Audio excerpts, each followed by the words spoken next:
magnetismo, tá certo? Mesmo ritmo, né? Então o que aconteceu? A minha Lagrangiana mudou de L para L0 para L', comigo mudando de derivada comum para derivada covariante, né? Se eu agora substituir o que é a derivada comum, o que é a derivada covariante em termos da derivada comum, né? Então isso aqui se torna a minha Lagrangiana L0, original, né? Menos lambda, si bar, gama mi, sigma A sobre 2, sigma, e L.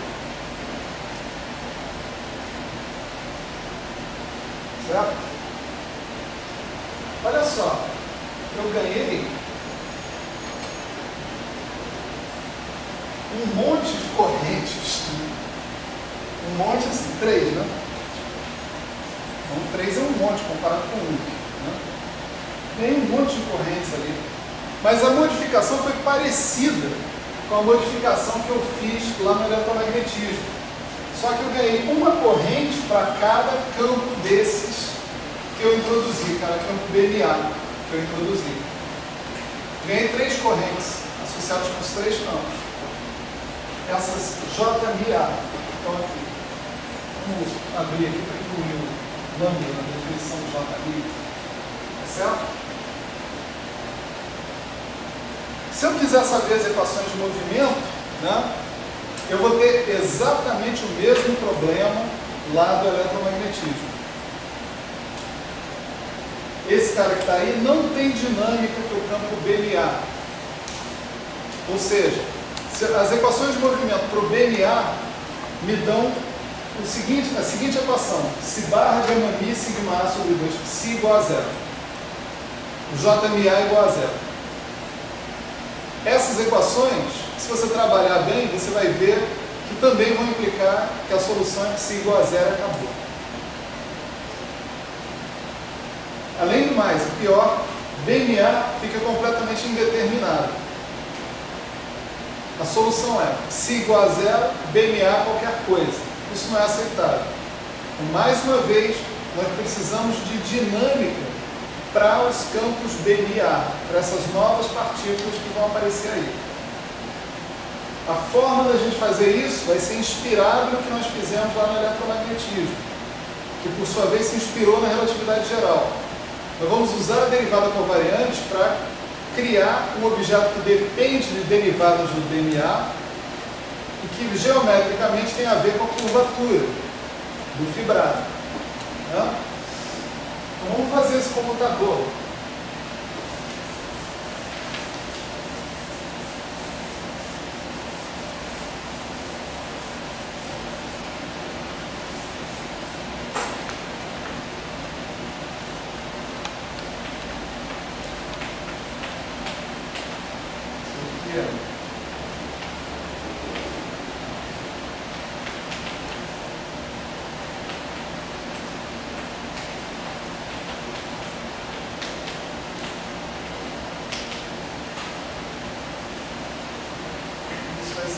Agora é o seguinte: dmi com dmi novamente dá 0, né? Tá certo? Quando a gente escreve esse dmi aqui, a gente está escrevendo dmi vezes a identidade, para entender exatamente o que está rolando, quando ele atuar sobre o psi, né? Então, o comutador de dmi vezes a identidade com dmi vezes a identidade dá 0. Novamente, eu tenho o comutador de dmi com esse, e o comutador desse com dmi. Né? Então, vamos anotar esses dois aqui. Tem dmi com lambda dmi mais lambda dmi com dmi. E lá no eletromagnetismo, a gente dizia que o comutador disso com isso dava 0. Tá certo? Só que agora eu não posso garantir isso, porque esses caras são elementos da álgebra de Lie. Eles não necessariamente comutam entre si. Né? Então, isso vai me dar I lambda 2 comutador de dmi com dmi. Certo? Esse primeiro pedaço é exatamente igual fez lá no eletromagnetismo. Exatamente igual. Vai dar o mesmo resultado. Dmi, Dni menos Dni, Dmi. Certo? Isso aqui vai dar pilângulo.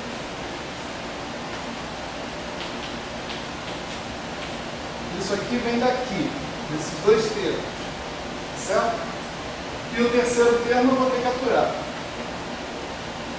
Eu sou flamenguista.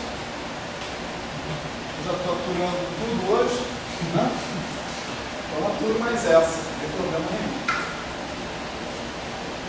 De 30 em 30 centímetros do CBTF, alguém me sacaneou hoje. Só não tem respeito, né? Lutador ali. Enfim. Isso aqui é o que eu vou definir como meu F mini, tá certo?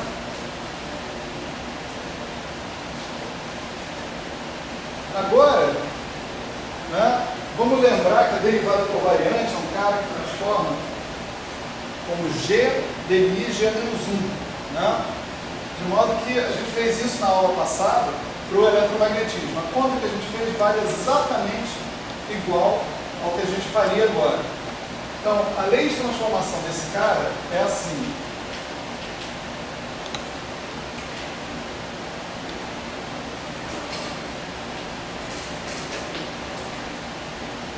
Ele é um tensor, né? A despeito do Ami, do qual ele é feito, do Dmi, do qual ele é feito, não ser um tensor, ele é um tensor. Tá certo? Então ele é um cara que eu posso utilizar facilmente para construir escalares, invariantes. Tá certo? Eu preciso de escalares de Lorentz e escalares de calibre, ou seja, coisas que sejam invariantes de calibre. Tá certo? Então, escalar de Lorentz é fácil. F mini, mais uma vez. Né? Mas esse cara não é invariante de calibre. Se eu botar uma linha aqui, isso dá G, F mini, G menos 1, G, F mini, G menos 1. E dá G, F mini, G menos 1. Então, diferente lá do caso abeliano, do caso lá do eletromagnetismo, F mini não é invariante de calibre. Então tem que fazer mais alguma coisa para produzir um cara invariante de calibre e invariante de Lorentz. Né? Essa alguma coisa é o traço. Se eu tomar o traço dessa história toda,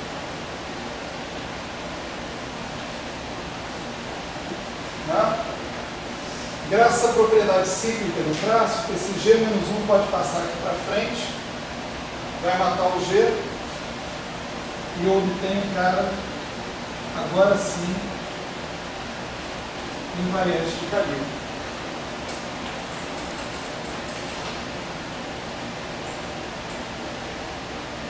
Certo?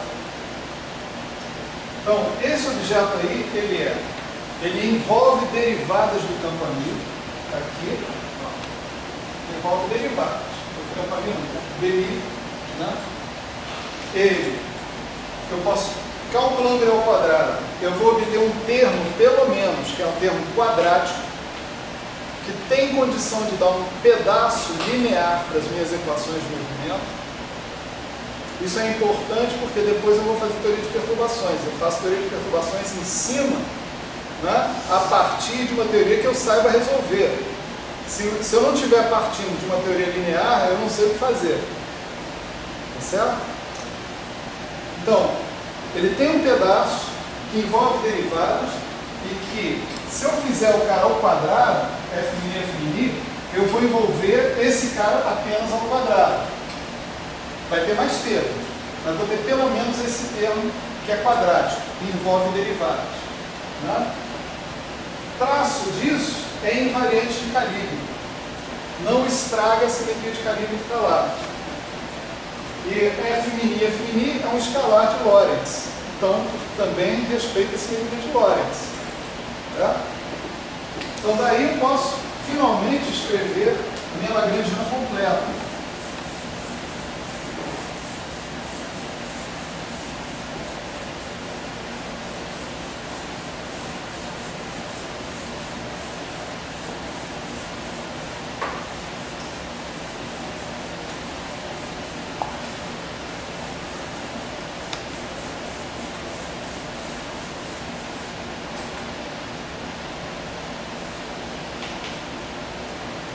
O L vai ser aquele cara que está lá, né?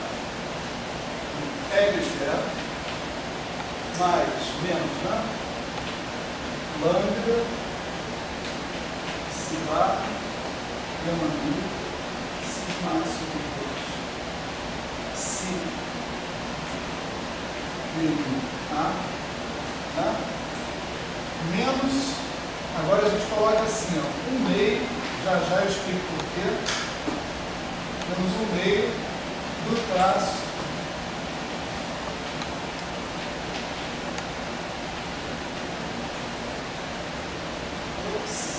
diferenciar ainda definir. Então vamos abrir um pouquinho mais essa história, certo? Esse F',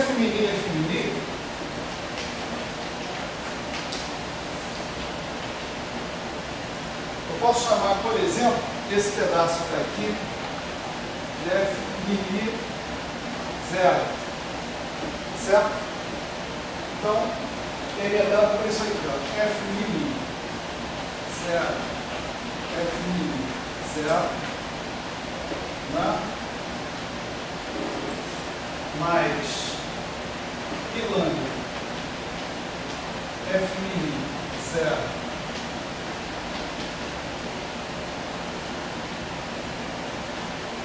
demi, mais o contrário, mas agora eu vou tomar um traço aqui, né? De modo que o contrário vai ser esse cara com índice em cima, demi com índice embaixo. Eu posso trocar os índices, usar a propriedade cêntrica do traço para passar ele para lá. Então aqui vai aparecer um 2, certo? Mais I lambda 2, computador de demi,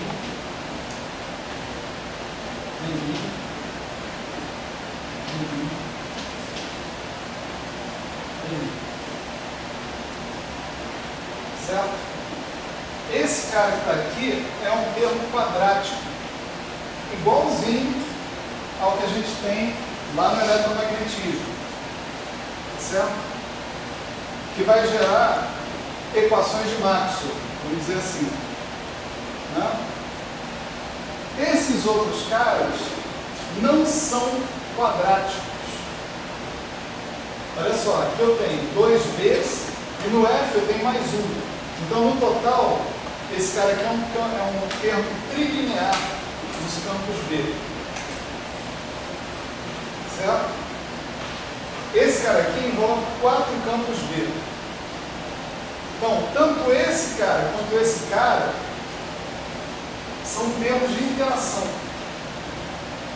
Mas agora é de autointeração entre esses fótons, entre essas partículas análogas às partículas intermediárias. Aí outra diferença em relação ao eletromagnetismo. Né?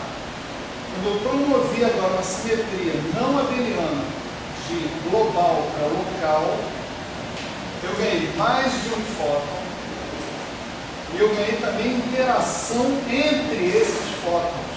Ou seja, mesmo na ausência dos psis, esses fótons interagem entre si. Eles tomam conhecimento uns dos outros.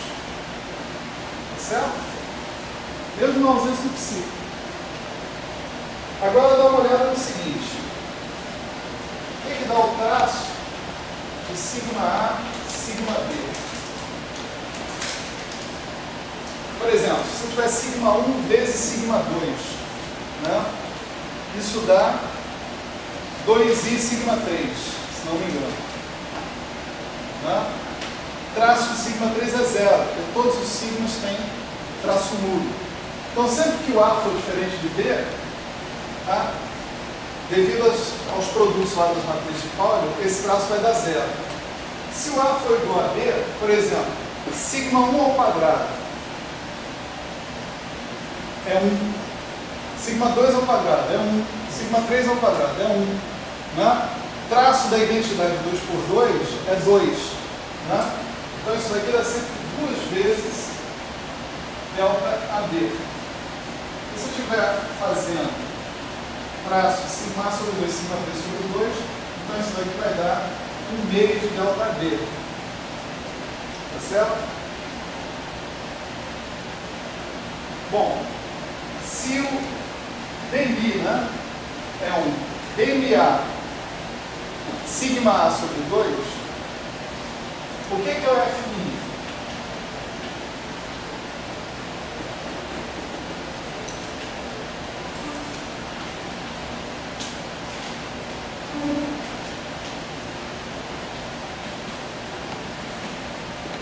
Primeiro termo é aquilo, né? E agora você tem o comutador, né? Você tem dmi A, dmi B, sigma A sobre 2, sigma B sobre 2, não é isso? Mas isso que está aqui é I, epsilon ABC, sigma C sobre 2. Tá? Aqui, como eu tenho A, B e C contraídos, eu vou trocar o C por A, tá certo? Então, onde tem A aqui, eu vou chamar de C, tá certo? E onde tem C, eu vou chamar de A. Tudo para ficar sigma A sobre 2, eu vou poder fatorizar depois, né? Então, I epsilon CBA, isso daqui é igual a menos I epsilon ABC. Certo? Então, o resultado disso daqui vai ser o seguinte: dmi, dma menos dmi, dma mais lambda epsilon ABC B MC MB sigma A sobre 2. Portanto, isso aqui define o que eu chamo de F mini A. Tá certo? Isso mostra que esse cara também é um elemento da álgebra de Lie do SU2. Tá certo? De modo que se eu quiser calcular o traço de F mini e F mini,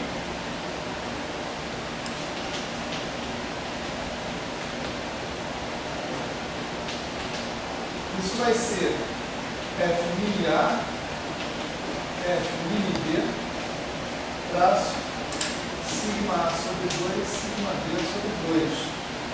Tá certo? E isso aqui dá 1 meio de F mini A, F mini A. Agora, sem mais nenhuma referência à álgebra de Lie, né? Porque os signos foram embora com o traço. Né? Dessa forma, fica justificado esse fator menos 1 meio que está colocado aqui. E quando você substituir isso daqui aqui, você vai ter menos 1 quarto de F mini A, F mini A. É uma generalização da mesma forma que a gente tinha no caso abeliano. Era menos 1 quarto de F mini, F mini. Tá certo? Substituir isso daqui aqui vai ficar menos 1 quarto de F mini A, F mini A. Então, só para resumir, o que a gente obteve aqui? Né? Nós obtivemos, vamos supor que eu chamo de L barra 0, não vou chamar de L barra 0. Eu obtive a Lagrangiana livre, original, mais termos de interação, mais termos que vão dar a dinâmica dos novos fótons da minha teoria. Né? Então, esse aqui é um termo de interação entre o campo de calibre e os campos de matéria, né? Próton e nêutron, vamos lembrar, é disso que a gente está falando. Isso aqui dá os termos cinéticos dos fótons e os termos de auto-interação de fóton com fóton. Certo? São termos que envolvem interações entre 3 fótons e interações entre 4 fótons. Né? Vou terminar uma teoria que tem termos quadráticos nas equações de movimento e cúbicos. Tá? Pergunta: essa teoria foi uma teoria bem sucedida? Não. Né? Lembre-se que o cara estava querendo discutir a interação entre próton e nêutron. Se o cara quiser discutir a interação entre próton e nêutron, né, através de píons, ela parece bem sucedida. Né? Por quê? Porque logo de cara introduz 3 partículas. Ora, podia ser o π0, o π mais e o π menos. Exatamente os mesons π, né, que fariam interação. Só que aí termina todo o sucesso da teoria. Começam os problemas. Primeiro é o seguinte: se você botar um termo de massa para esses fótons, um termo de massa é um cara assim.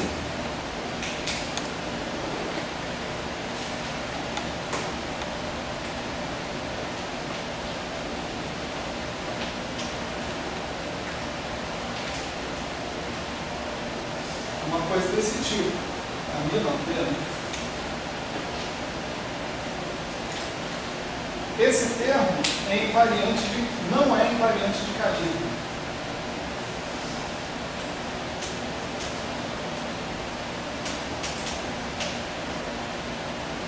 Então você já quebrou sua simetria de calibre.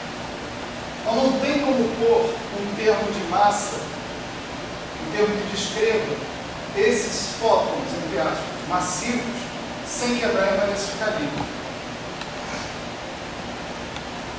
Não tem. Ah, mas é uma massinha bem pequena, você vai quebrar a invariância de calibre. Não tem jeito. Não tem saída. Né?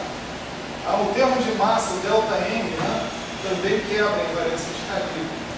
Né? Quebra. Inclusive é global. Né? Aí você talvez tivesse que comparar, mas em princípio não funciona, não dá certo. É da mesma ordem de grandeza. Né? Os fenômenos que você está querendo analisar. Lembre-se que essas massas aí deveriam ser as massas dos píons. Os píons são partículas com massa. Então esses caras têm que ser massivos. A diferença entre um cara massivo, vetorial, e um cara não massivo é brutal. O número de graus de liberdade é diferente, tudo é diferente. Depois, os mesons π, eles são pseudo-escalares. Esses caras são vetores. Eles não são nem pseudo-vetores, são vetores. Né?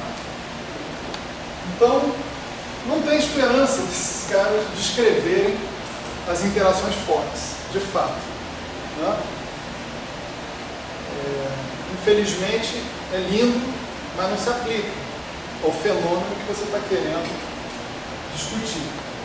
Em 1954, esse trabalho foi interessante, chamou atenção, as pessoas olharam, etc. e tal, guardaram na memória, mas infelizmente não foi para frente em 54, porque entrava em contradição aberta com os dados experimentais disponíveis na época. Era uma teoria que não tinha respaldo na experiência. Esses e outros problemas. Né? Vamos supor que você vai remendando aqui, remendando ali, mas não dá, não funciona, não se aplica. Não se aplica a dinâmica de prótons e nêutrons. Não se aplica. Mas não saiu da memória das pessoas. E voltou na hora certa. Voltou no início da década de 70. Né? agora associada já a outras situações, tanto as situações das interações eletrofracas quanto a situação das interações fortes, certo? Em outro contexto, envolvendo outros campos de matéria, outros participantes distintos do próton e do nêutron. Então, se você reinterpreta essa ideia, é isso que acontece, a ideia é a mesma, mas os campos, as partículas básicas são outras, são diferentes, certo? Inclusive o mesmo grupo, vocês vão ver a parte do LAL, o SO2, né? É um pedaço do que é montado em cima do SO2, né? Mas só que com outro contexto e falando de outras partículas, no princípio, né? Então o que a gente vai fazer, né, na aula que vem é repetir tudo isso, quer dizer, quem não aprendeu tem mais uma chance, tá certo? Vamos repetir tudo isso, só que agora para o SO3, né?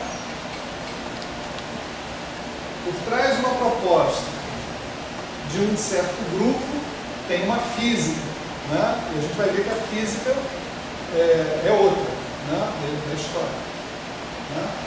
Não é mais próton e nêutron, agora vão ser os quarks.